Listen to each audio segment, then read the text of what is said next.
Adarsh bar ಹತ್ತಿರ ಅಪರಿಚಿತ ವ್ಯಕ್ತಿಯ ಶವ ಪತ್ತೆ. ಬೆಳಗಾವಿ ಜಿಲ್ಲೆ ರಾಯಬಾಗ ಪಟ್ಟಣದ ಆದರ್ಶ ಬಾರ್ ಸಮೀಪ ಅಪರಿಚಿತ ವ್ಯಕ್ತಿಯ ಶವ ಪತ್ತೆಯಾಗಿರುವ ಘಟನೆ ನಡೆದಿದೆ.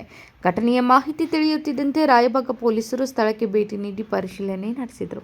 ಮೃತ ವ್ಯಕ್ತಿಯ ಗುರುತು ಪತ್ತೆ ಹಚ್ಚಲು ಸ್ಥಳೀಯರಿಂದ ಮಾಹಿತಿ ಸಂಗ್ರಹಿಸಿದರೂ ಅವರು ಯಾವ ಊರಿನವರು ಹಾಗೂ ಅವರ ಹೆಸರು ಏನು ಎಂಬುದು ತಿಳಿದುಬಂದಿಲ್ಲ. ಬಳಿಕ ಪೊಲೀಸರು ಮೃತದೇಹವನ್ನು ಆಂಬ್ಯುಲೆನ್ಸ್ ಮೂಲಕ ರಾಯಬಾಗ ಸರ್ಕಾರಿ ಆಸ್ಪತ್ರೆಗೆ ರವಾನಿಸಿದ್ದು ಗುರುತು ಪತ್ತೆಗಾಗಿ ಮುಂದಿನ ಕ್ರಮ ಕೈಗೊಂಡಿದ್ದಾರೆ. ಮೃತ ವ್ಯಕ್ತಿಯ ಬಗ್ಗೆ ಯಾವುದೇ ಮಾಹಿತಿ ಹೊಂದಿರುವ ಸಾರ್ವಜನಿಕರು ತಕ್ಷಣವೇ ರಾಯಬಾಗ ಪೊಲೀಸ್ ಠಾಣೆಯನ್ನು ಸಂಪರ್ಕಿಸುವಂತೆ ಪೊಲೀಸರು ಮನವಿ ಮಾಡಿದ್ದಾರೆ. Rajashekhar Hiremath, KMM news, Belagavi.